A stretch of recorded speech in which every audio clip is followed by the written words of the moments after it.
Welcome, everybody, to Start With You, podcast where we talk about you, the person I'm interviewing. And I'm very happy to have an incredible mind, somebody who actually we went to university at the same time. We crossed paths probably in so many parties in moments together and have found ourselves working together now. The incredible RSS. How you doing, buddy? Doing well. I was never fortunate enough to really get to go to all the cool drama parties. I think I maybe went to two. Well, I went to two. When it came to cool drama parties, there was definitely famous ones. There was the porn star party. Did you ever go to that one? That's one of the ones that I went to. Yep. Yeah. So the internet knows. So went to Carnegie Mellon School of Drama. You were in the art program as well. We're going to talk about your journey on that front. The drama program had a lot of interesting parties, some of which are legend. The porn star party being one of those, and you can probably put a few pieces together in your brains as you're listening to this as to what occurred. I'm pretty sure it would have been, because you were a year ahead of me, so that would have been your junior year. Yes. And I remember distinctly coming back from that party, and it was pouring rain, and I walked back from that party to my apartment at the time. Yeah, because was it still in Shady Side? Because that's where the one house was where we used to operate. Was it the house in Shady Side? Yeah. I forget the actual address, and nor would I give it out, but it was the house that rotated through drama members for many years. Well, let's start with our Carnegie crossover journey. So you were in the art program, the music program, if I recall. How was that? How was going to Carnegie for a music program? It was hell for me in the directing program. It was CMU is known for being a very tough school no matter what you're going for. And so like the theater department, for those of you who aren't familiar with it, is probably one of the top 2 or 3 in the country.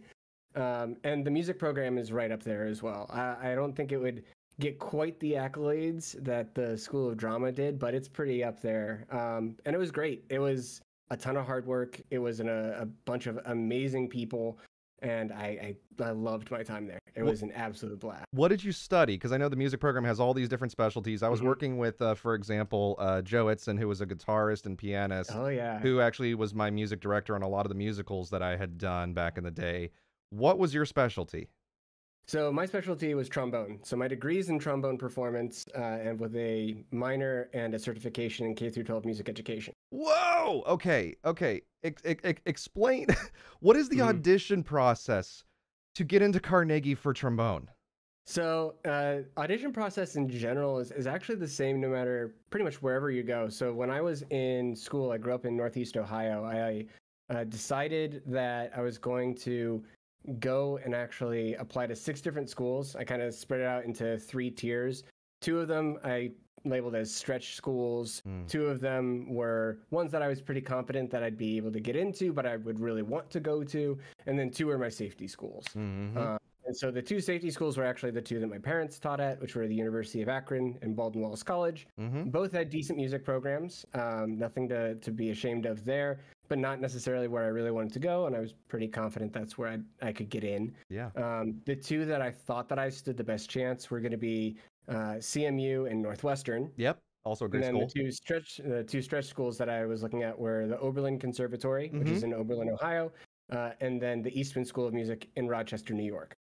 So those are the 6. And the way that auditions work for music schools is they give you standard repertoire that you prepare, practice, everything like that. You're preparing excerpts from famous pieces of music. It's the same like you would for any any kind of other audition where you're, for going in for a acting audition, you might prepare a monologue or you might prepare a song, whatever it may be. And then they might give you something to sight read, or they might give you, I would imagine probably not so much for acting where it's like, oh yes, we want you to play these etudes or these solo pieces. Well, things like that. they kind of do with us. Like I know my directing thing, they gave us the, we had to prepare our monologues, a scene work, and then they would throw a variable at us like, okay, perform this. It's similar to sight reading where they give you a script. Okay, how can you do a reading straight off the bat with that? And then for directing, I had to explain my process. Like, why did I choose the actions that I chose in my performance? It was very intense. For music, I guess, how many people are sitting there and judging you on, I'm assuming it's more like for us, it's like, okay, prepare 1 to 2 minute monologue. I'm sure Mhm. it's like a full sheet of music you have to perform, but it's like, do they cut you off? Like, do they stop you mid process? What is it like?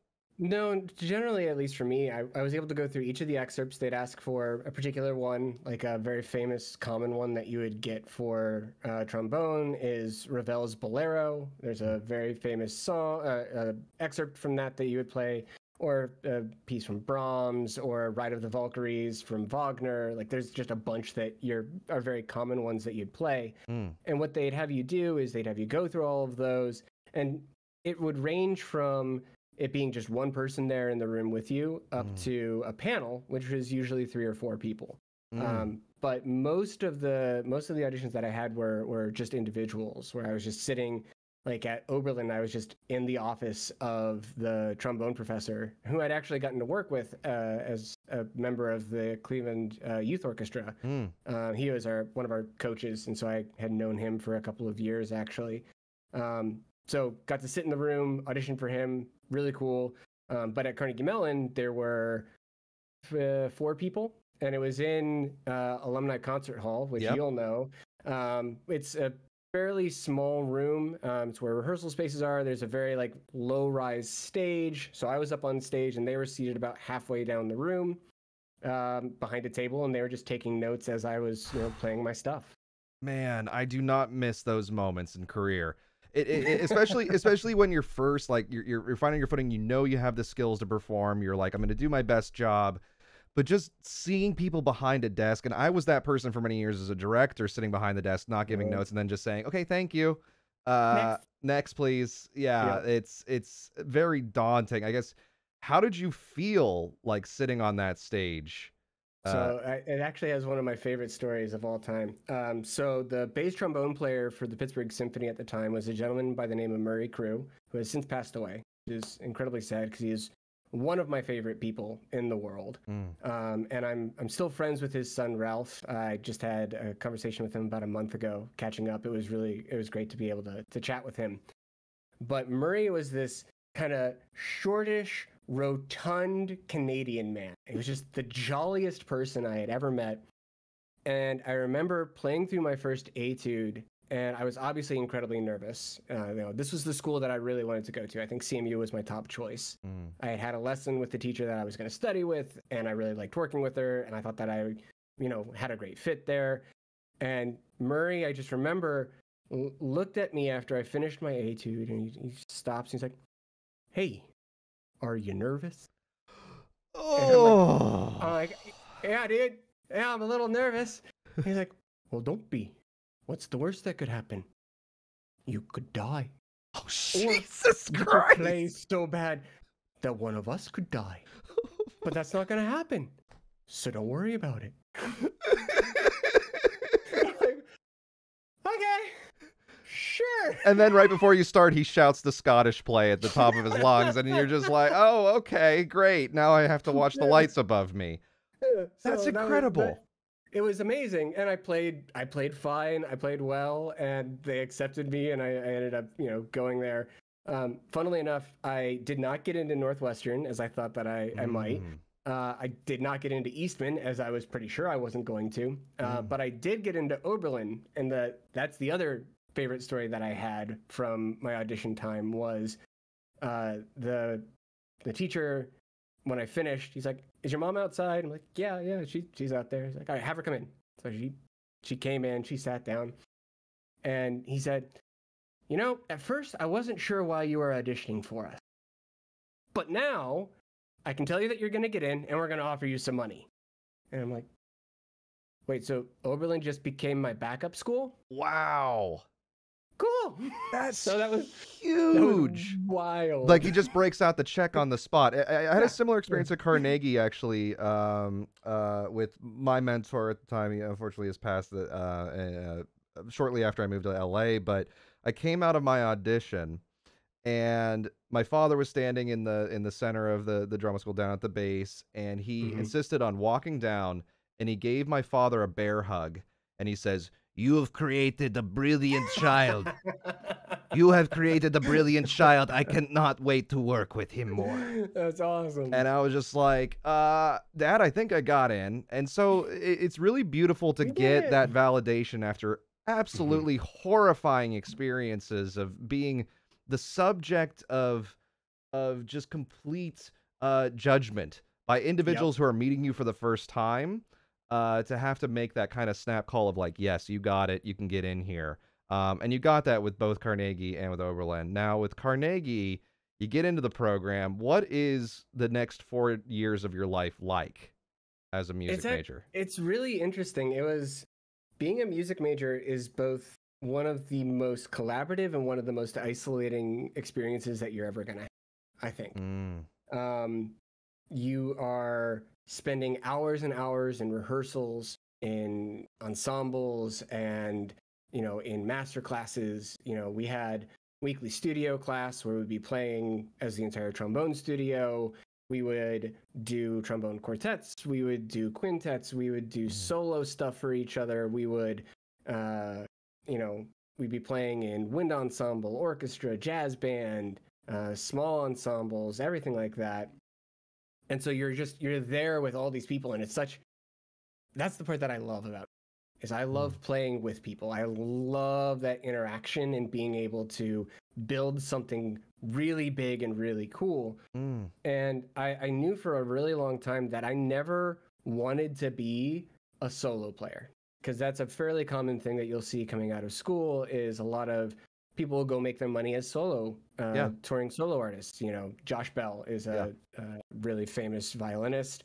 But that happens for any instrument. Probably the most famous trombone player is a guy named Joseph Alessi, who's the principal trombone player for the New York Philharmonic. I think he's still the principal trombone player. I'm way out of date, so that might not be the case anymore. But they go and they tour and they play solos and they, get to make appearances with orchestras. But they're the focus. And I hate that. I hate solo work. And that's very opposite, I guess, across the board. I'd say most Americans strive to be the celebrity. We chase fame. We want to be the center. So it was very, very interesting. I mean, I align with you on this in that ensemble work or working with a crew feels more fulfilling to me personally, because it's not me trying to prove myself on a journey. I'm learning from the people around me. We're crafting something together, and I think it's a more meaningful story that ultimately is being told. And for me, I also, even more so, I don't even want to be the first seat. I don't want to be the principal chair, because in orchestras, depending on the instrument that you play, violins, you have 20 violins, but there's one concertmaster. But you're still one in a sea of 20 other that are playing the exact same part, or 10 other that are playing the exact same part.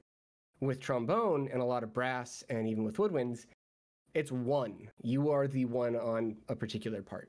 And so I didn't enjoy being the principal trombone player. I much preferred being the second trombone player, because usually there are three. There's a principal, a second, and a bass trombone.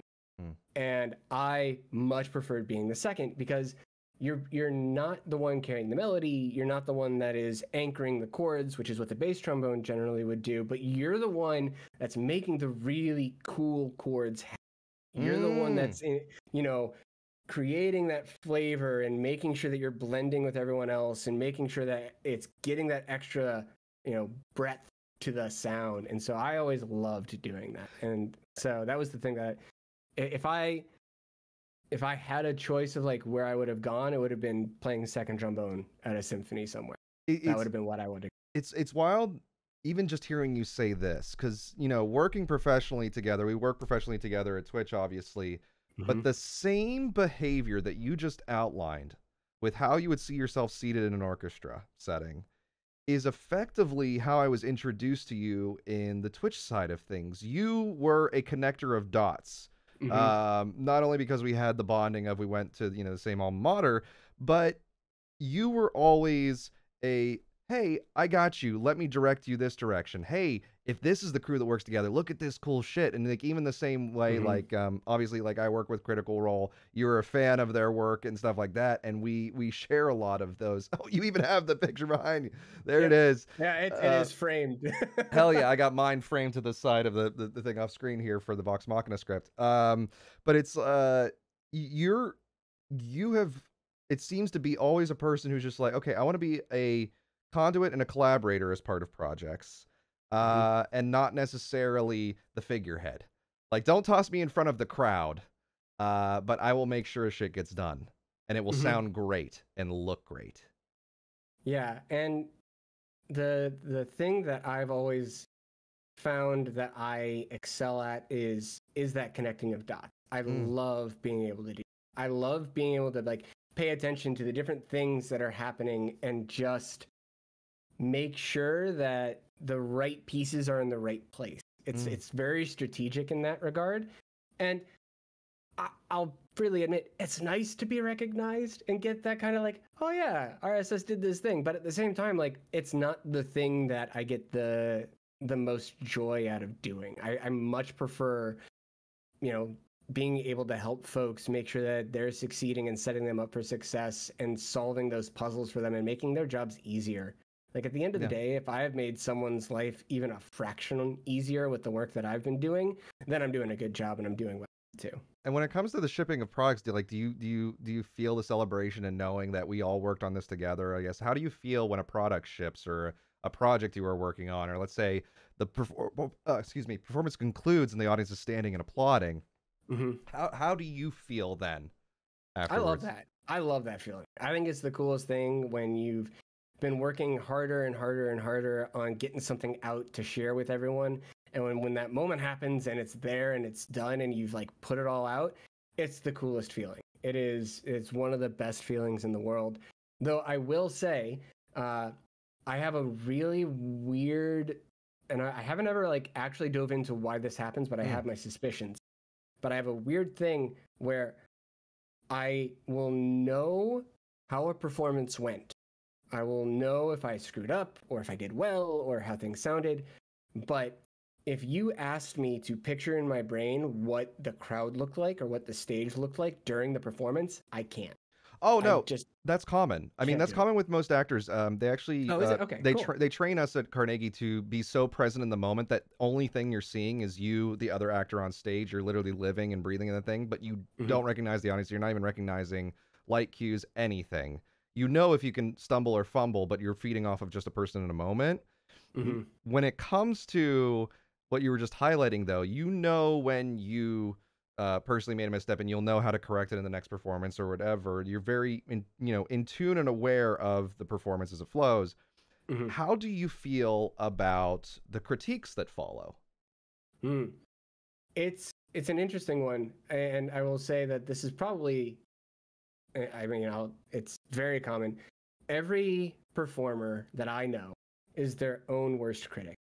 They're the harshest that you will ever be. Nobody will dig on you more than you're digging on yourself. And that actually goes back to what I was talking about before, where being a music major is simultaneously the most collaborative and the most isolating thing that I have ever done.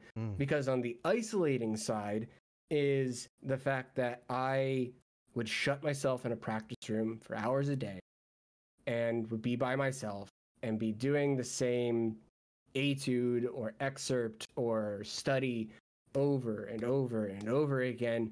And there's nobody there to tell me how to do it better besides myself. And so I have to be overly honest or else I'm not going to improve.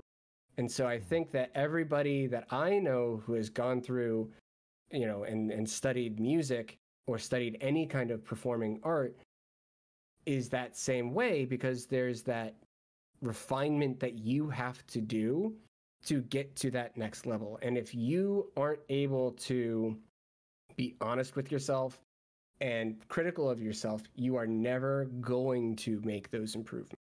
You can have all the coaching in the world from somebody, but if you are sitting in a practice room and be like, oh yeah, I totally got this. This is totally fine. And then you go back and they're like, this is all wrong.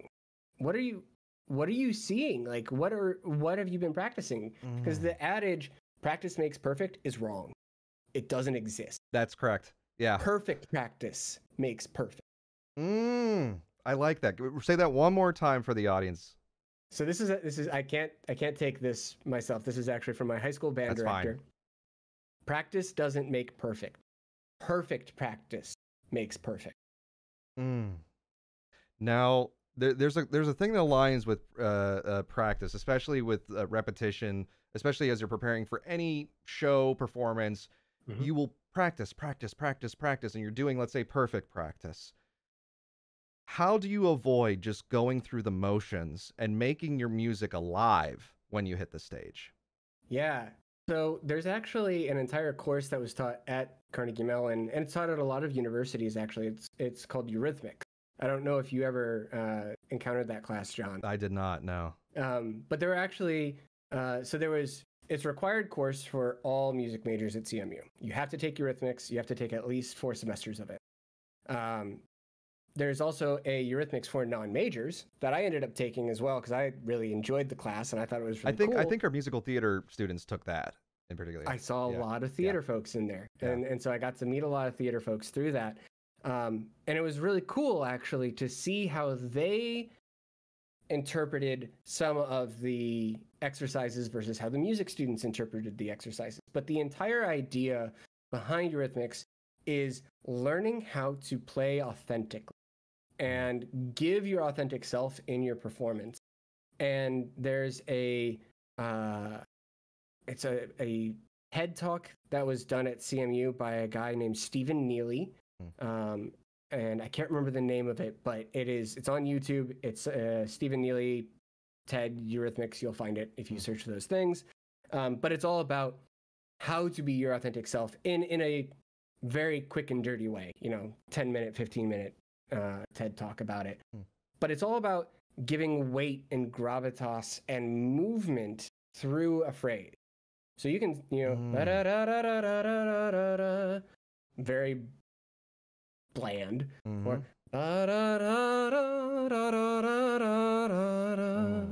you're giving direction to a line. You're doing the same things, but you're giving it weight and giving it pause and giving it moments to breathe. And internalizing that is really where you start to actually get true musicality.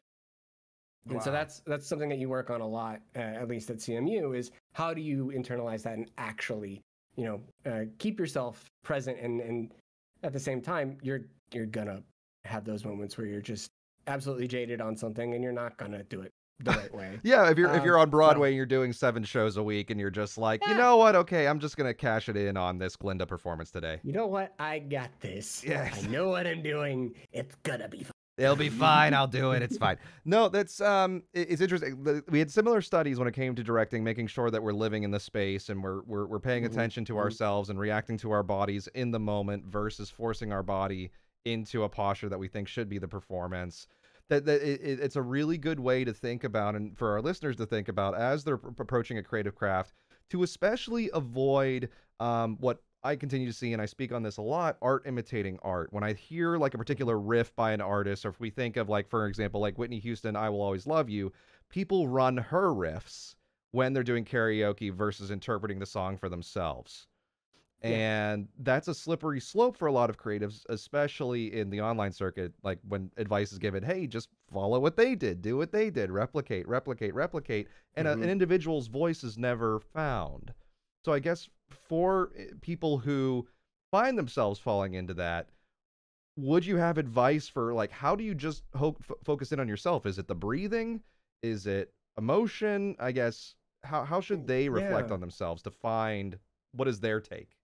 So the thing that I don't know if I have a really good answer on that, but I can give a slightly analogous answer, which is the advice that I give folks who aren't sure about what they want to do with their career in general. Oh, yeah, that's great. Yeah. Which is, with everything that you do, with every aspect of your life, work, hobby,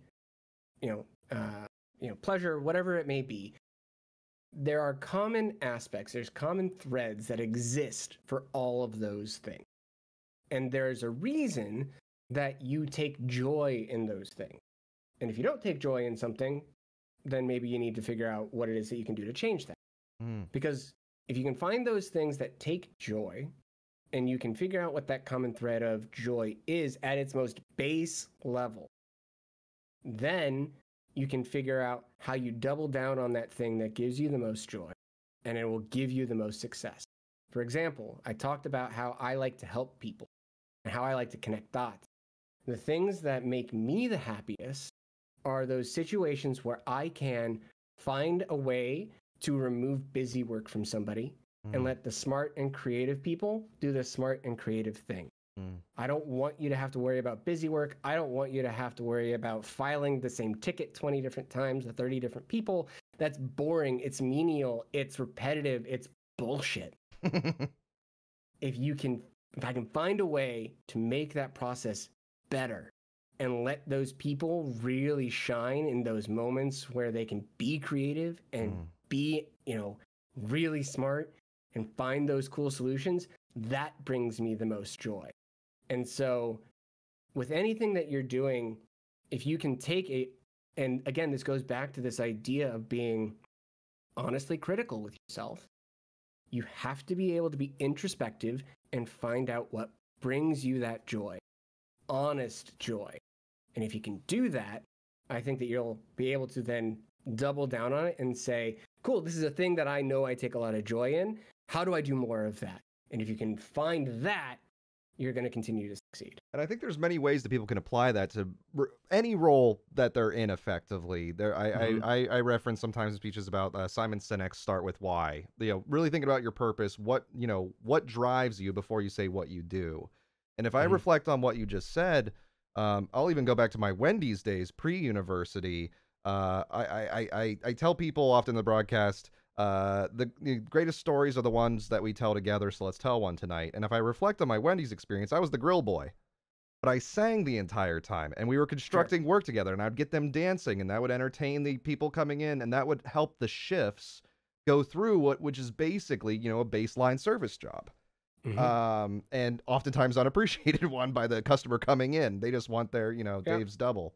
But we made it fun by telling stories together and making it active, and that's what progressed me into directing.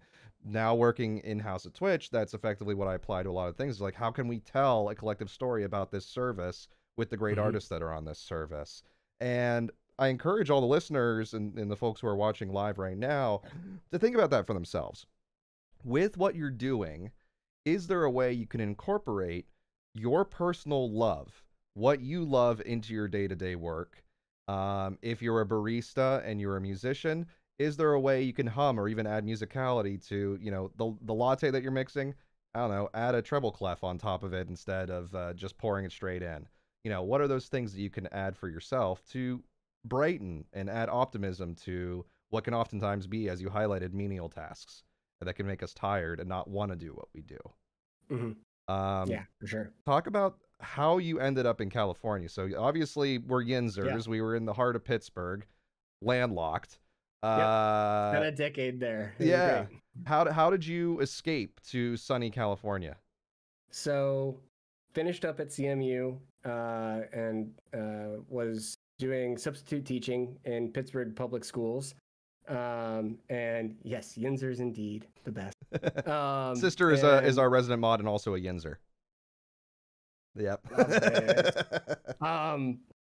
It's only whenever you encounter another Yinzer in the wild, you're like, wait, you're one of us. You're one of us. You wear black and gold. Yins guys want to go downtown. We go, want to watch the Steelers game? We're going to watch the Steelers game and do the march. Yes. So anyway, I got totally sidetracked. So finished at CMU, was doing substitute teaching at the time, but to get healthcare benefits, yay, I was working part-time in Apple retail. And so I was working in the Shady Side store there. I started out as a part-time sales specialist. My very first day without having a shadow or shadowing somebody was the day that the iPhone 4 launched. Oh my God. So they threw you right into the hellstorm. Yep, that was fun. So that was a good time. I spent a couple of years doing that. I then became involved with, or at the same time, I was involved with the visual merchandising team just because I was able to pick up a lot of hours, which was really nice. And got involved with the tech side of visual merchandising. So whenever you go into an Apple store, all of the products have the same content on it, and that's what's called imaging. And so I got really good at imaging devices and managing devices, and that started me down my tech path a little bit further. Ended up stopping my my subbing and went full time at Apple, and through that, ended up moving into the tech support side. Spent about a year doing mobile phone support, so I was doing iPhone, iPad, very basic computer stuff. And then became, and this is the title that I hate the most of any job that I've ever had, I became an Apple genius. I mean, you should wear that with a badge of pride. There are very few geniuses in this world. Absolutely. The role itself, really cool. It was a really cool opportunity. I adored it. But I just think that the title itself is ostentatious. It's like the Disney cast members. Everybody's a cast member. You're all performing in a show. And it's like, I'm serving a hot dog. I'm not really performing. No, not so much.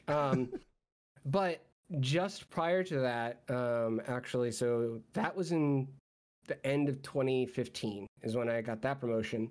And at the summer of Commodore 64 Genius. Yes, absolutely. Absolutely. Same exact thing. Perfect. Summer of 2014, though, I had started watching Twitch. I got into it because of Day 9 and the Day 9 Daily. For those of you who don't know, Day 9 is one of the oldest partner broadcasters. Oldest meaning he has been the partner, one of the partners the longest, not age old. He's 84 years old. It's fine. Yeah. He's an old man. So Day 9, I got into StarCraft 2 because a bunch of my friends were really into it. And they're like, you should really start watching StarCraft. And I'm like, okay, sure, why not? So I started watching it. And so I got into his stuff because I thought he was really entertaining. And I was also a big fan at the time, and I still am to a degree, of Achievement Hunter. So the Rooster Teeth group. And they had a gentleman on their cast at the time named Ray Narvaez, who in one of their videos was talking about this thing called Summer Games Done Quick, SGDQ. And I was like, I have no idea what this is. This sounds really interesting.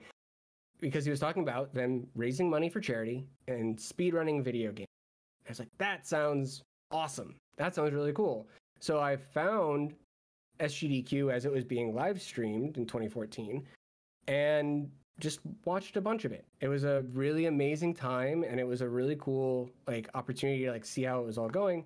And from there, Ray also introduced me to a channel by the name of Fire Dragon. At the time, his channel was Fire Dragon 764. And he was doing what he referred to as the sizzling summer of streams. Really good branding. They were hot. They were hot. And he was doing Super Mario Sunshine speedruns. And I thought that was the coolest thing. It was so neat. I loved watching it. He also did Luigi's Mansion speedruns. And I was like, this game seems weird, but it was oddly riveting. And he was really talented at both of them. And so I hung out in his channel a lot, and I got to know his community, and I got to know, I got to know him. He was the first person that I subbed to, and I'm about to hit 100 months on his channel, which is insane to think about. That is a lot of time. Yeah. And towards the end of 2014, he added me as a mod to his channel. He's the first channel that I was a mod for that was a partner. And he's like, hey, a bunch of us started talking who were mods, and we're like, hey, we're going to go to AGDQ, which was at the time, it was in Herndon, Virginia, just outside of DC. I was like, cool, I'm going to go. I'm going to spend a week, I'm going to take vacation time. I'm going to drive down to DC in January and spend a week with a bunch of random people in a hotel. If I hate it, if I don't want to be a part of it, worst case scenario, I drive home. I have my own car, I can get out. Totally fine, I'm willing to take this risk. I went and I loved it. I got to meet so many incredible people. I got to meet some of my closest friends. Yeah, drive to DC in January. I was just thinking of the ice. Yeah, no, thank you. Yeah, it was fine. We made it. But that's where I got to meet Fire Dragon in person. I got to meet another person that I was a mod for, Kung Fu Fruit Cup, who's a good friend of mine to this day. I got to meet a mutual friend of ours, T-Rex, for the first time. He was down there along with his brother, Professor Broman, were there because they were both speedrunners as well. And so I got to meet this awesome community and these amazing people. And I got to meet people who worked at Twitch who were down there. So there are a couple of people who are no longer with the company now, but they were just super chill and really down to talk and like loved chatting with the community. And it was just a vibe that was really neat. I was like, oh, this is a cool place. Maybe someday I'll get the chance to work there. Maybe. So now flash forward to end of 2015. What they used to do for training for becoming a genius was they would fly you out to either Atlanta or Cupertino for 3 weeks. They'd put you up and you'd go to classes and you just be there and they'd be on their dime, and it was amazing. So I got flown out to Cupertino and I contacted some of those people that I had gotten to know at AGDQ and SGDQ, and I was like, hey, I'm going to be down in Cupertino. I'd love to stop by if you guys are up for it. I'd love to catch up. And so I drove up from Cupertino to San Francisco, had dinner, got to tour the old office, the 225 building. Yep. I got to tour that back in the day, and it was so cool. It was just an amazing opportunity. It was an amazing experience. I loved it. And I was like, yeah, all right. I vibe with this place. Let's do this. And I actually have a picture. It may be on my Instagram somewhere. Yeah. Or it's on Twitter or something, where I posted a picture of myself on my, waiting for my flight back. And I said, the next time I'm in San Francisco or the next time I'm in California, it's going to be for this job. And in 2016, a buddy of mine who was on the support team at the time said, hey, we've got a position open. You should apply for it. I'll put it in a rec. I was like, okay, sure. Put it in my application. I had applied a couple of times before that and hadn't heard anything. Just nothing. I was like, all right, well, guess that wasn't the cause. The people that they hired in those rounds, I actually know, and I was like, okay, yeah, that makes sense. And so I went through and did the interviews. There were, I think, 4 or 5 rounds of interviews that I did. The gauntlet. Yep. And at the end of it, they're like, yeah, we want you to move out here in a month. And they're like, okay. Sure, but there's this thing called TwitchCon that's happening. So TwitchCon 2016 was happening the week before they wanted me to start. And I had tickets. I had paid for a flight. I had paid for a hotel. I had paid for a pass. And they're like, yeah, we're all going to be at TwitchCon. If you want to come down, like, feel free. And I was like, sure, why not? So I flew down, went to TwitchCon San Diego, the first TwitchCon San Diego in 2016. Had an amazing time. It was a blast. I had no responsibilities because I wasn't working. That's the best. That was great. And then I flew back on either Sunday or Monday. I can't remember. And then the movers came and packed up my apartment on Tuesday. Wow. And then in retrospect, a terrible idea. Yeah, not a good whirlwind shift right there. That's no. But you did pull a Jim Carrey, where he had put a check into his wallet before he booked Ace Ventura. I think it was a year before, and he wrote $1 million check to himself, and he's like, I'll cash this next year for me, even though he wasn't really getting gigs at the time. Yeah. And then he booked Ace Ventura, The Mask, all the stuff that came following. He made way more than $1 million in the end. But you effectively manifested that same aspect of, you went to a space, well, you found a community that you vibed with, you made good friends with them, you put yourself into situations where you had the opportunity to learn more about the space and learn more about them and find out if this was a genuine thing that aligned with your interest, and then pursued it by, while being present, at least in the area, hey, can we meet up? Can we do all these things? And then putting it effectively out on the internet. Next time I'm here, I'm here for a job. Yep. And it worked out. Yeah. It was a really surreal moment to have that happen. And to realize, like, this actually, it came true. And the thing that I always try to think about is what can I take from my current experience that can apply anywhere. And this goes back to that idea of what is that common thread that I know I will be happy with. And at the time, it was that I really liked to help people. I really liked to, make sure that I was there and supporting people and making their day just a little bit better. And if anyone has worked any kind of support or, retail or, any kind of service industry stuff, it's just the most draining. It's so draining. But if you can find those things that keep you going and keep you happy, that is what can make it. And so I was able to lean into that, and I came in, and it was a totally different experience working at Twitch than it was working at Apple, but it was still great, and it's still a lot of fun. Well, let's talk about just the service industry as a whole. I mean, there's been a fair amount of discourse on Twitter lately. I mean, obviously, with the gamer scene got opinions about things. They got a lot of things. When it comes to interacting with customer support or a service-based group, what are your thoughts on the right approach or proper feedback?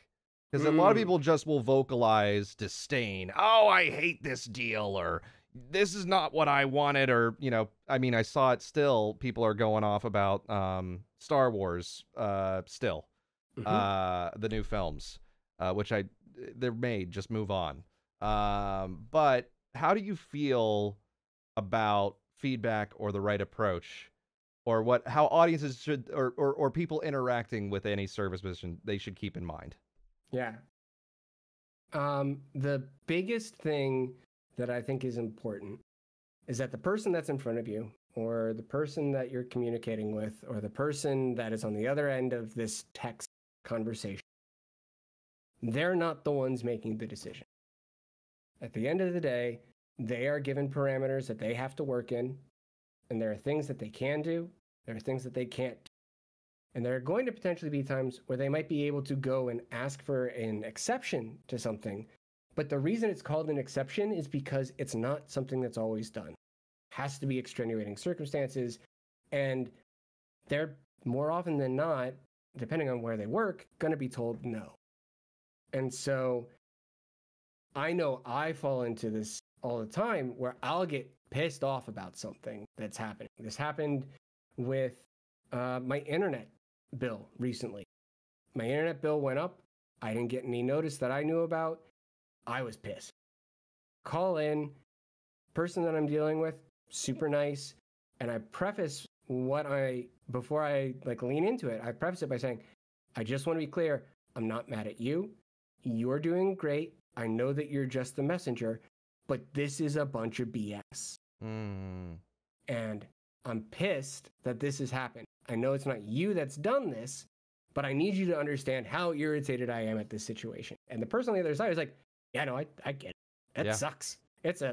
Because the thing that we lack, I think, as a community the most is empathy.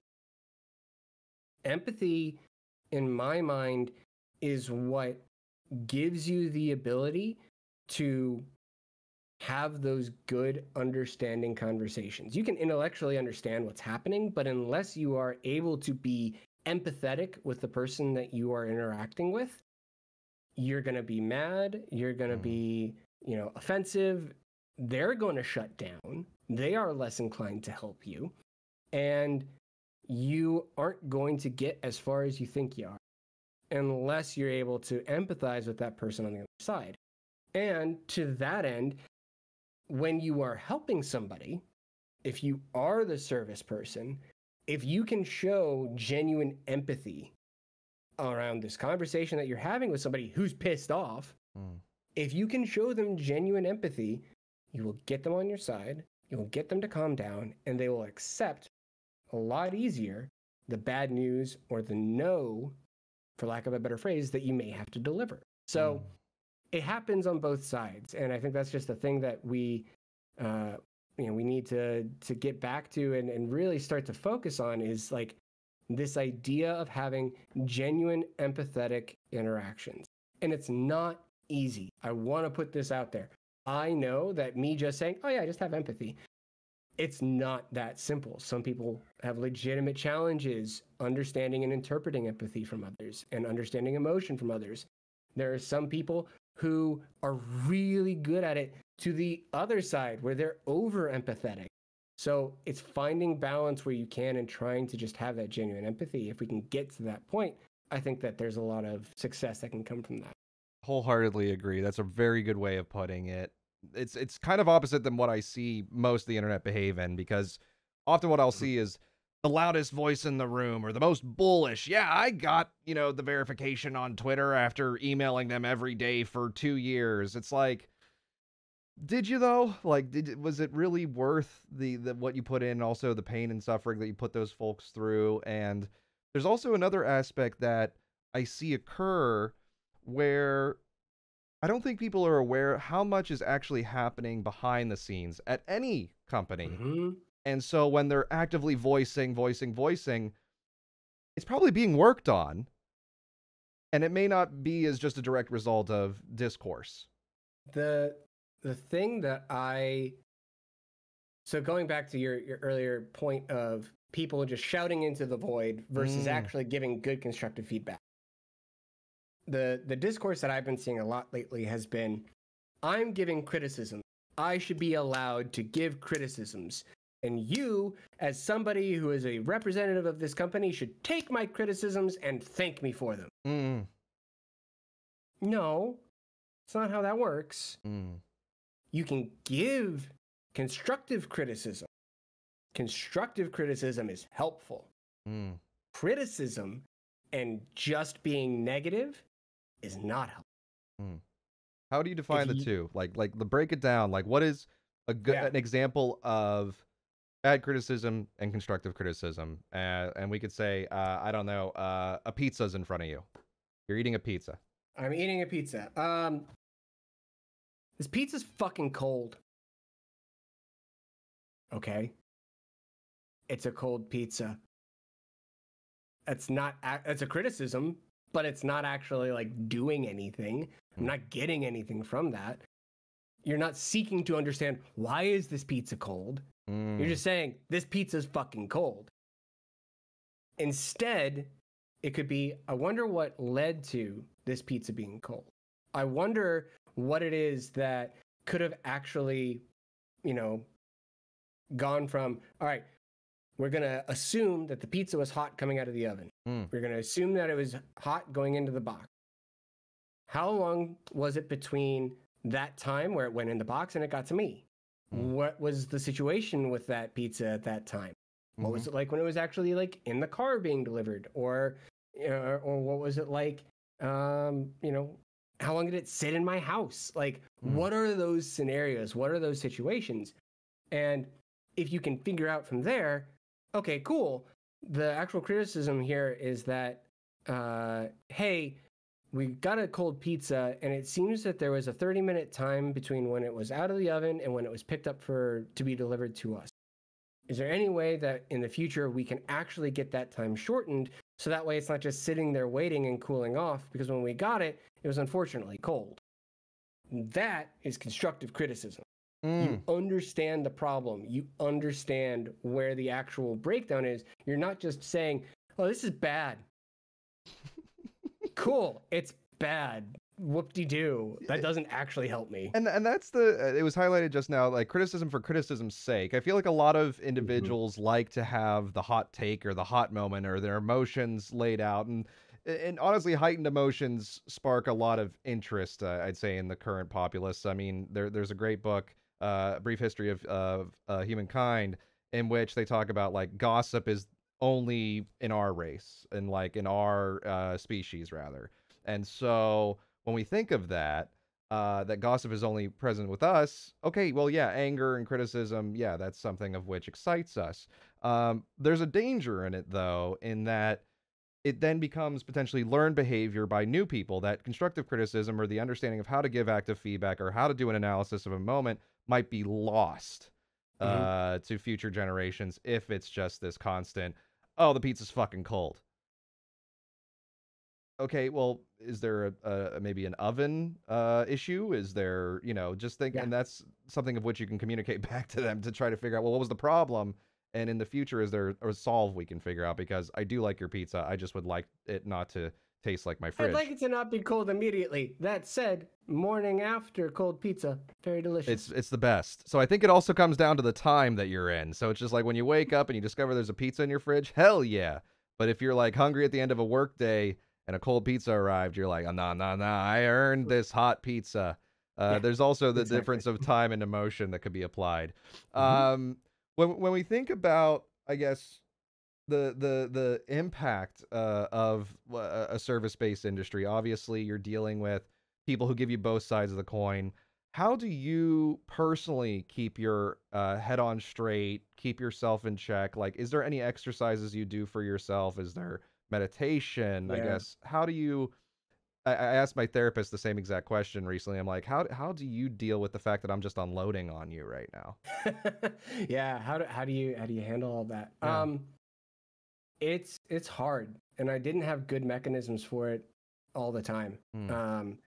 I distinctly remember when I was at Apple, we had a situation where we had identified as salespeople on the floor that people were being brought in off the street with state IDs and taking instructions from somebody that was not them, was not their relative or anything like that. Same group of people who were giving these people instructions, and they were being instructed to open up as many phone lines as they could, get subsidized pricing for these iPhones, and then what they would do, I don't have proof of this, but I'm confident this is what was happening, is that they would take those phones and flip them and sell them at a higher price.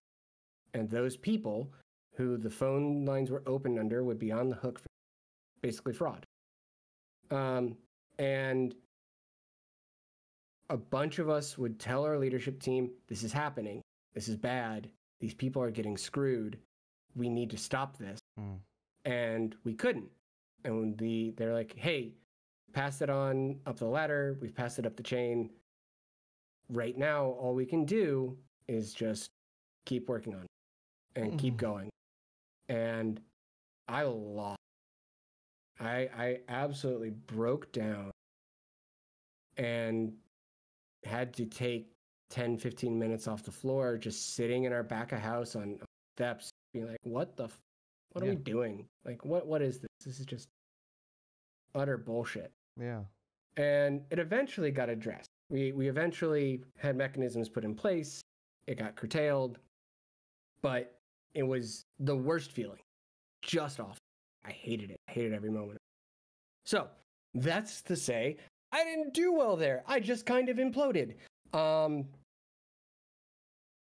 Now, what I have found is my thing, and this goes to something that you and I have talked about a little bit, is I have found ways to disconnect myself from my work very intentionally, particularly within the last 3 years, where we've had this.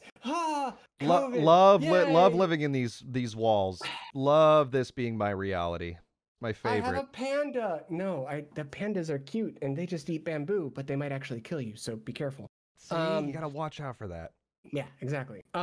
So what I had started to do prior to this was when you and I first got to know each other, I was somewhere around 200 pounds.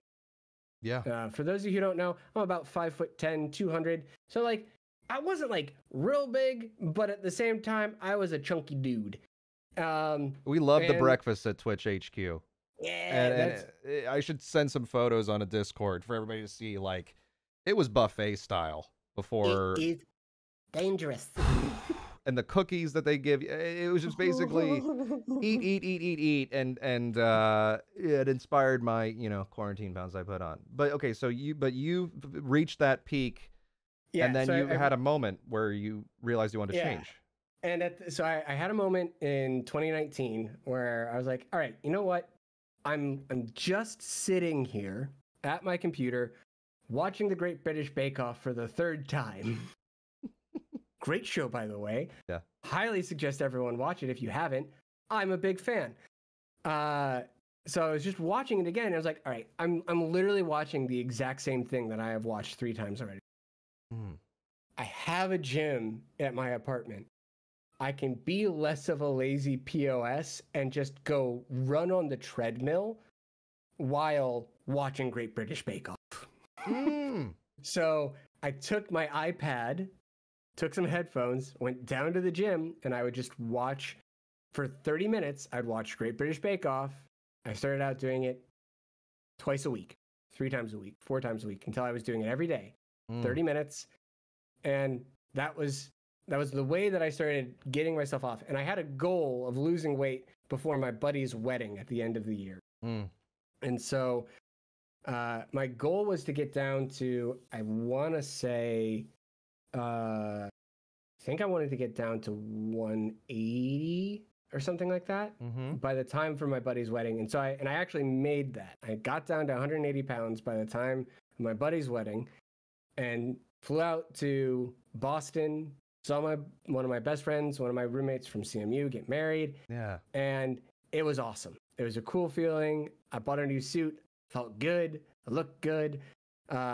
Actually, funny story. So my current partner is somebody that I've known since CMU, but she actually went to Oberlin. Oh, wow. And is childhood best friends with said former roommate. That's wild. She and my best friend Peter are, childhood friends. They've known each other. She came and visited a couple of times, so I got to know her. I saw her at the wedding, and we caught up a little bit, but didn't really hang out all that much. But I was like, she's still cute. She's still attractive. You locked eyes during Electric Slide, and it sealed the deal. Yeah. I wish it were that. So she's actually over in Scotland right now doing her PhD. So I was like, well, that's not going to amount to anything. I guess, whatever.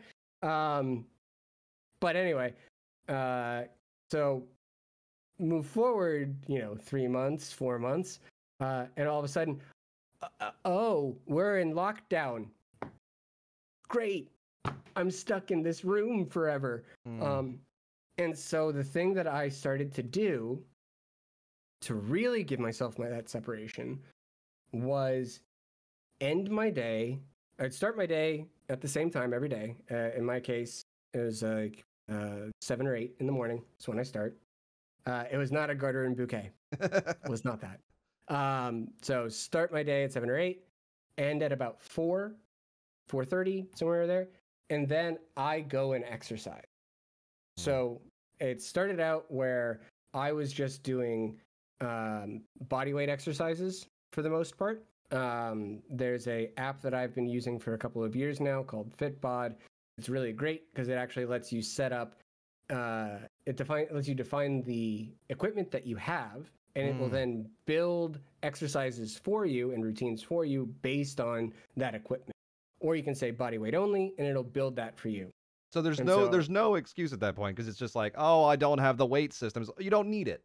With this app. The downside of body weight only stuff is it's generally high rep, which means you're doing 20 push-ups at a time, and that's just doing. There's sometimes now where it'll say, all right, you're gonna go ahead and you're gonna do 32 crunches at a time, and I'm like, that's too much. That's Are you talking about 32 Crunch Wrap Supremes? Because I don't want to do 32 of anything. Yeah. Wow. I'll have 32 chips. How about that? There you go.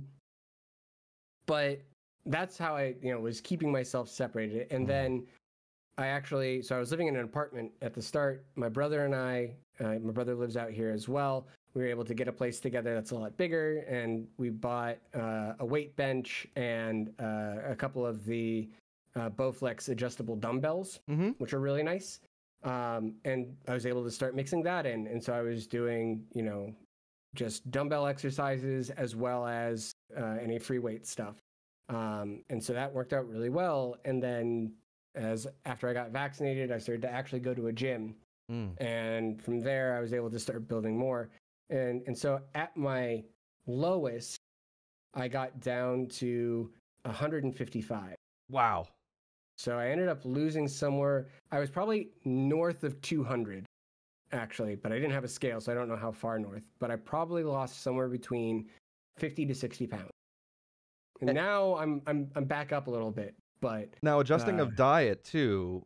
How are you approaching that? Because like when people think about workout, I mean, I'm thinking about this now that I'm back to working out again, and started balancing diet through a meal plan. How do you, I guess, separate from the temptations? Do you separate from the temptations during this process? Because obviously there's comfort foods, there's things that instill in us when you're stressed. How do you start compartmentalizing those aspects? So the only things, I'll say things, plural, only things that I changed was portion control. I'd still eat what I wanted, I would just eat less of it. And and I cut out sugary sodas. I really haven't had that. I will say I did have pop on my way back from my vacation. Hey, and I like that you called it pop. Once again, a Yinzer. I switched to the LaCroix. It's just sparkling water. There's nothing in it. I'm a big fan of that. Because it's just carbonated. I needed some caffeine on the way back from my trip, and so I caved, and I got one of the Coke with coffees. Surprisingly tasty. I was very surprised by that. It was the vanilla Coke with coffee. That sounds horrifying to me, but I'll trust you. I enjoyed it, but I won't have it again. But yeah, I've cut that out. But the only other thing that I really changed was going back to Twitch being very dangerous. So Twitch would make us 3 meals a day. You could be there breakfast, lunch, dinner. And for lunch and dinner, they'd have pizza. And if for whatever reason I wasn't a fan of the dinner that they were making, I would just go and have pizza. And so what I started to do then is like, no, you're not going to do that anymore. Instead, you're going to have a salad. And so that was like the only other real change that I made is portion control and switch over pizza to salad while still exercising. And I would find that I wasn't craving stuff. I wasn't eating as much. Like it did take some conscious effort to like, all right, I'm just going to get 1 plate of something. I'm just going to get a little bit of that. But I wasn't withholding stuff from myself. That was a big thing for me because, and it's something that I've actually seen from a couple of people who are actually like fitness and health instructors, is this idea of cheat days are bullshit because you find yourself getting into a situation where you're almost gorging yourself on those cheat days, and you are, giving yourself this additional, like, this is what my body's okay with, as opposed to just staying consistent and letting yourself have a slice of pizza. It's not the end of the world if you're having a slice of pizza. It's when you have 6 slices of pizza that it's a problem. It's when you order a Batman calzone every day during the promotion. I wasn't gonna go there. That's what definitely put on some pounds on my front. Thank you, Little Caesars, for that. But it's like every day is a cheat day. You know what? And that's okay. The name of the game, and you like hear it over and over, and it sounds so simple, but it's really not. Calories in, calories out. Like if you're just trying to burn fat, you just have to be at a calorie deficit. There's no ifs, ands, or buts. And it doesn't have to be extreme. Like it doesn't have to be an extreme calorie. Yeah. And it's also, as you were highlighting portion control, something I realized after years of working in the fast food industry, and obviously my eating habits are that of like a 10-year-old. But when I would go to good old Mickey D's, and I'd get a Big Mac typically.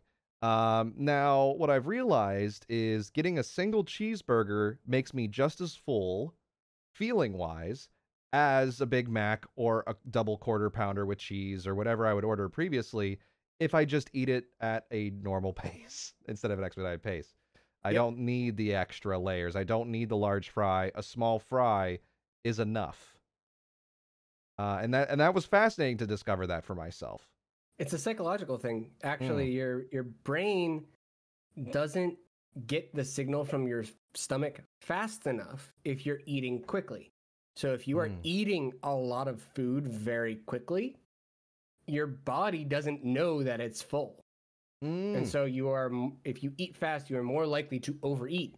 So if you actually slow yourself down, that helps. And that will make it so that you actually can control your portions better. I say this as someone who eats very quickly. Yeah, and I mean, I've grown to do the same just because my meeting schedules are so ludicrous during the days. I'll be like, okay, I have 15 minutes to get whatever I can in me. All right, I'm going to fold up 3 slices of pizza and just shove it down the gullet. And so for me, what I have found works for me, and again, what I am saying works for me. It's not going to work for everybody. But for my lunch, I have tortillas and lunch meat. Oh, that's great. What I'll do is I'll just slide some lunch meat into a tortilla, wrap it up, maybe put it on the grill for like maybe a minute if I really am feeling spicy, and I'll just eat that. And it's filling and it gets me through what I need to do, and I'm good to go. But that's just, I have found those quick things, and I'm actually, I'm okay with eating the same thing repeatedly. I don't know why, but my brain is okay with actually doing that. I don't get tired of food, which a lot of people do. Well, there's ways you can incorporate variants even just based on what you said. Just like simple ingredient pairings for a portion that works for you. I think of like when I'm traveling in Japan, a single onigiri can carry me through a day, basically. Go to a konbini, pick up a single one. I'm good, at least until the evening. And I think the same thing applies as we're thinking sitting at home. And I think that's what also the danger of us having worked from home for the better part of the past few years is just like the kitchen is right next to me. At any point, I could go out there and say, you know what, I'm going to get a snack because I have a 20-minute break right now. And it's really telling yourself, do I need it? Really listening to your body as you were highlighting. And that allowed you to achieve the results of which you've achieved, which now you are fit as fuck, to be honest. You're a sexy beast. So it's really like for the viewers and the listeners out there, just thinking of like, what are your goals? Do you have goals when it comes to fitness? You know, what we perceive or what they call diet. It's not effectively diet. It's just thinking about what should I consume? What do I need in a day? And that's the key. Like, what do I need to get through a day? And also being okay with taking the break from it. Like, yeah, as I was just telling John before, like I went on a 2.5-week vacation. It was great. I went to Baltimore to spend a week with my partner and her parents. We went to a wedding in Boston, and then I spent a couple of days in Michigan with my family, and I ate like shit. And I came back and I stepped on the scale, and the scale's like, yeah, dude, you put on like 6 pounds. I was like, yeah, that sounds about right. But that's okay because it will come back off. Because bodies will constantly fluctuate. And I think that's something that people also, I think it's, I will blame fully media expectations, you name it, of, I'd say American culture especially is an obsession with thin and young and these aspects, whereas other cultures don't necessarily appeal to those same rule sets. Yeah. And so I see that as a danger. I looked at myself probably a month or so ago. And what's great about Fitbod for me as well is it keeps track of what your personal bests are, and it tells you when you've been like breaking your own records. So it's very motivating in that way, where I might not be seeing a change in the scale. The scale's, staying flat, but I'm seeing like, oh, cool, I'm now benching, 10 pounds, 15 pounds more than I was benching 4 months ago. That's really cool. And so my brain works that way, and I like to constantly one-up myself. It's gamification, effectively, of what you're working on. Absolutely is, and the Apple Watch has also helped me with that because I gamify that. I love the rings, and I subscribe personally to the they call it Apple One, but it's like the fitness program news, all of that. But I use their fitness program for my exercise bike. They have meditation on there as well, guided meditation, yoga. The one guy on yoga talks too much about his island living, and he really grates on my gears. But there are these great services that you can have access to at home that can help you on your journey. I did install Fitbod, and I love that it also rotates through your days, like lets you know when you need to rest certain aspects of your body so you don't overwork, which was a terror of mine when I tore my calf skateboarding last year. And that's the other thing that I think really helped me is I would very often listen to my body, and I would never overwork myself. I was very careful to not injure myself because the moment that you injure yourself, you're setting yourself back even. Yeah.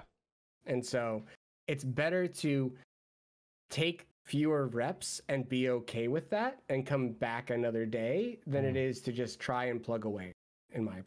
Absolutely. And Myrdal just highlighted in the chat, really wants a Ring Fit adventure for your Switch. Like, that's also a great thing They're to so incorporate. cool. Ring Fit Adventure is wonderful. Obviously, Just Dance gets you up and moving. I think if anything, it's just, you know. I miss DDR. Oh, Oh, man, I had a I miss DDR team in high school, man. Oh, Like, I miss that so much. DDR was wonderful, Oh. and I would sweat profusely doing it, and I knew that I was getting those calories in, or DDR out rather. was the best. Oh, it was so brilliant, so brilliant. And so I think this is just, as you think about, like, what is your personal, if we tie everything together, what are your personal interests and what do you genuinely care about? Can you incorporate those joys into your every single day?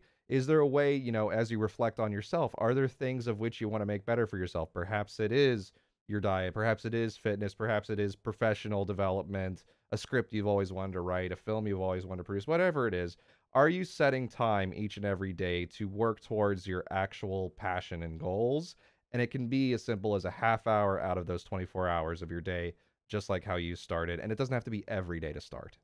Yeah. And the other part is, focus on what you have already accomplished and the lessons that you've already learned and how they can apply in different ways that you might not immediately think. The best that I can actually give in that regard is a lesson from my quintet coach in college from my freshman year, a trumpet player named Neil Bernson, who's the associate principal, something like that, for the Pittsburgh Symphony. Tall, lanky dude, really annoying. I hated him, but he had good advice and he knew what he was talking about. And the advice that he gave me, and I expect that there's probably something similar for actors, is as a performer, you have information that is different from the audience. So as a musician, you have the notes that are on the page, you have the thoughts that are in your head, and you have the sound that's coming out of your instrument. So there's 3 pieces of information. The only thing that the audience has is that sound that's coming out of your instrument. So in that one piece of information that you're able to communicate with, you have to make up for the other 2 that aren't there. And that's the same thing now that I try to take into any conversation that I have with my colleague. I know what I am thinking about. I know what my intention is. I know what the historical context to whatever it is that I'm talking about is. The person on the other side has no idea. I'm just coming in and saying, hey, we should do this thing. And they're like, what? Why? What? That doesn't make any sense. But if you can give them that context, if you can give them that information, it's going to give you so much more success. And when I realized that about communication with my colleagues, it got way easier. And it's that ability to communicate that I think has really carried me the most in what I've been able to do. And I think there's a respect mechanism that we highlighted a little bit earlier when working with customer service or customer support or anybody in a service business, where being cognizant and empathetic to the understanding that they have more information that I do coming into a situation. They have their context and their responses. I have my context and my response. And being open to that understanding is what will help you achieve ultimately a mutual positive end result. Coming in without any acknowledgement that they may be a human, they have their own issues, perhaps they haven't eaten all day, perhaps their kid kept them up all night. You're not going to get that context on that call. No. But you have to think through these aspects of they're also dealing with shit in the same way that I am. And I think that will help us achieve better in the space. Empathy. Empathy, once again, is a key. I'll open up to if there's any questions from the chat as they're thinking through, and if we have any come through. I do want to ask you a general question about just the space at large and the space of, which you work in, not necessarily Twitch, but if there's one thing you could change about the greater landscape, whether that's life, professional, gaming, what is something that you wish would change aside from empathy? Because I feel like we could do with more empathy for sure. That's an easy one. Yeah. I think the thing that would help the most to me that I'd love to see change is it's okay to step away from something. It's okay to say, I'm not getting as much joy from this right now as I normally do. I'm going to give myself that space and time away from it. Maybe I'll come back to it. And then I'll maybe enjoy it more. You know, there are people who get so focused and fixated on a game or a series or a show. You know, we were talking about the discourse around Star Wars again. People get so in on it and they're like, why? This is horrible. It's like, no, you're too close to it and you're not giving it the space that you potentially need to. Take that step back. It's okay. It's still going to be there. There's a bunch of other stuff that's really cool. If I were to go to most of the people in chat and say, how many games do you have in your Steam backlog? Oh my God. And there was just a summer sale. Play one of them. Take the time. And that's really good to think about, because we will often just play the same thing, or as you were watching the same show 3 times in a row. There's a lot of repeat behavior that we find ourselves. Yeah, and that allows you to discover a new story, or to experience a new emotion, or to find a new friendship, or that's what allows you to grow. When we fall into comfort, I find comfort to be the most dangerous thing to progression in life, because then you're just like, okay, this is what I got. Yep. And I know I'm safe and I'm secure in this cave. Well, guess what? I have a bubble. It's my bubble. I'm not gonna move. Yeah, and there's a lot of people who function within that bubble, but I think it's valuable too. And I'm sure there's going to be at some point somebody shouting at me like, "Oh, crazy liberal thinking," to explore other ideas or to learn something new, like all those wonderful space photos that came out. Those are so trippy. The fact that we're getting how many light years back, like just post Big Bang, like so. Yeah. Like the fact that these things are happening, just to keep an open mind to it. Like, I appreciate what Scooter actually posted. Best piece of advice I ever got: never be content with life. And there's a thing there where it's just like, you can find contentment in what you're doing, but always finding opportunities in life to continue to experience. Not finding yourself just being content and complacent.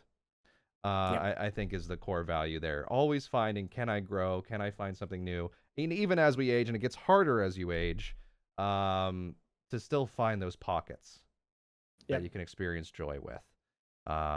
So that this is a wonderful conversation. Once again, RSS is just, you are just a beacon of good with uniting good people together. So I'm glad that I could steal you for an evening to get onto the show with me. Is there anything you would like to promote, or friends that you'd like to showcase, or anything you'd like to shout out as we close out the show? Honestly, I'm really glad that I was able to do it. It's always fun getting to chat with you. We don't get to do it nearly enough. It's true. So I always love getting those opportunities. I'm trying to think if there's anything really that comes to mind. No, I mean, really, it's just that idea of, you know, I every opportunity I can, I try to espouse just trying to find ways to be more empathetic in your day, and trying to think about it and being more purposefully so. That's really what I'll say. But it's always fun to get to. Oh no, I absolutely love that, and I'm telling that to all the audience right now. Be more empathetic. Just go showcase empathy, learn empathy, and then also be protective of your empathy, and don't let people take advantage of your empathy. Yeah, there's a really cool video that I can't remember exactly what it is, but there is a animation of a speech that is describing the difference between sympathy and empathy. And it is, actually, I'm going to take a moment to see if I can just quickly find this, because it's one of my favorite videos about it, and it's so easy to just become sympathetic in your response as opposed to empathetic. And if you can actually find true empathy, you are going to actually find it. There it is. It is Brene Brown. Oh, yeah. She did a book on it as well. I want to say she covered some of this, not in Daring Greatly, but in another aspect. She kind of covers one element of in Daring Greatly. She highlights if we could just all admit to ourselves that we have no idea what the fuck we're doing, then we can understand. Hey, we're all coming from the same place. I just shared it in the chat. Highly recommend folks check that out because it's one of my favorites. I love that. And actually, this is a good point that Jason made about what we were talking about. What's wrong with being content with life? Who says we all need to accomplish something great or big? And now there's a difference when it comes to like setting goals, obviously. And I don't think we're saying if you don't achieve big, you somehow failed at life. By no means. What it is finding contentment and joy in what you're working towards and continuing to learn from what you're working on. So as long as you feel like you are continually progressing in a way that you feel like you're developing, there's the content of like, hey, I found a great job. I'm going to be in that job for a while, and perhaps you perfect your craft over time and you get better, more fluid, and you see the continued growth with yourself. I think there's still an aspect of, and what I encourage rather, it doesn't have to necessarily apply to everybody, but I do encourage lifelong learning in some aspect. To continually to be observing, to learn new cultures, to learn new systems that might come out. There's individuals that will rest with their old toolkit, but with something more efficient or that makes them a little bit better at their job or could make them a little bit more at ease rather than typing on an old typewriter. They could use, an efficient new computer of some sort. There's ways that could improve their quality of life through their learning. And it doesn't have to be all aspects of your life. There can be little things that you're changing in some places, and you find those better solutions and those better opportunities. And I to the point as well, though, like there's nothing wrong with being happy with where you are. Like that's awesome. We're all striving for the joy. We're all striving for the happiness. And it could even be your learning could be what you don't like through your life. It could be, you know what, I didn't enjoy that program I watched, or I didn't enjoy that game, or I really did love this, and processing that for yourself so that way you don't repeat behaviors that you don't like, that you don't continue to spend time on things that you don't find fulfilling, and you're finding joy in the life experience. Because we're all, there's a book called, oh hell, I have it out there. Not 4,000 weeks. Is it 40,000 weeks or 4,000? Hang on one second. I'm screwing up the number on the top of my head. Is it called 4,000 weeks? Yeah, it's 4,000 weeks by Robert Bosman. And effectively what that is that's how many weeks you have in your life if you were to live to close to 90. Mm-hmm. You have 4,000 weeks. Are you spending your weeks how you want to be spending? Yeah. Always to focus on work and being better at work. When you're working for yourself, sometimes, especially so, that kind of mentality can become toxic. Absolutely. Yeah. To your point, Jason, like there is a difference between fixating on something and working to improve yourself and working to make a situation better. That's how I view it. Is I want to find ways to bring myself and improve my joy in what I do. It is an unfortunate truth of the world that I have to work to live. It's just how it is, as much as we would like to be able to just go and do other stuff. It seems like we need another verb, and I'm curious if the audience has this. So when we think about work, and I think this is the apprehension of, or not apprehension, but like a reaction to the word work, typically results in all the capital that we're spending. And we had that conversation with Ian on a previous episode. Is there another verb for instead of working on yourself? Because now we're interpreting, the exchange that happens in a professional circuit versus, what we can do for ourselves in finding our joy or whatever that might be. Is there another verb that we can use? The easy one that I immediately think back to is just developing. Like you're developing yourself and you're developing your empathy and you're developing your skills. It's not necessarily work, but you're evolving them. You're exercising them. Just like You exercise your body to get stronger. You are exercising. Chat's on my side. Yes. Yeah, there you go. You're exercising these other things, and you're working, developing. I caught you there. Aspect. Yeah. Yeah. No, I like that. So I think that's a separation that over time we should find for ourselves to make sure we're not getting caught in, I have to work on this, I have to, do this, etc. It's just like, I will develop that for me, or I will, you can find another one for yourself, but it's just like, I'll develop that over the course of my life. So that way it doesn't have the negative connotation. Yes. To go back to your point, I can't believe I didn't forget it. I forgot about this, and she's gonna murder me for doing so. But we're getting there. I mentioned my partner is doing her PhD. Yeah. Her PhD is in something actually super important. So I'm gonna take a moment to talk about that and direct some people over to her stuff. So my partner is doing her PhD in public policy, and in specific, she is doing research on how access or lack thereof feminine hygiene products impacts incarcerated individuals who need access to them. And so I'm phrasing it very specifically that way because the caveat is not all women menstruate, and not all who menstruate are women. It's very important to think about it in that context. So I'm going to share her website that she is doing as well. It is called the Prison Flow Project. She has consolidated a ton of really great resources around, what different prisons by state actually offer, what they actually are working on, and different relevant links and resources. So, yes, it is absolutely a super heavy subject. She's kicking butt. She's got another year of her dissertation left. I'm incredibly proud of her. She is an absolutely amazing person and is going to do some really, really cool stuff.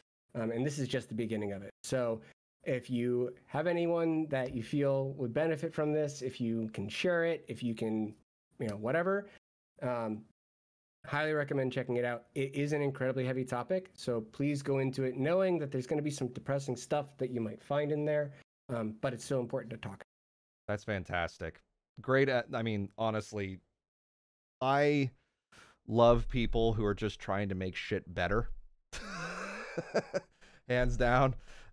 So please, check out the link if you're comfortable checking out the link. It's definitely a need. There's a lot of issues with our current systems when it comes to incarceration, when it comes to treatment of individuals, even individuals below poverty line. There's a lot of issues right now that are systemic and often kept that way for the benefit of other individuals, unfortunately. So please check out their work. Once again, RSS, you are a god in this industry. I appreciate you. And to all of my audience, thank you so much for listening. I hope you have a great today and an even better tomorrow.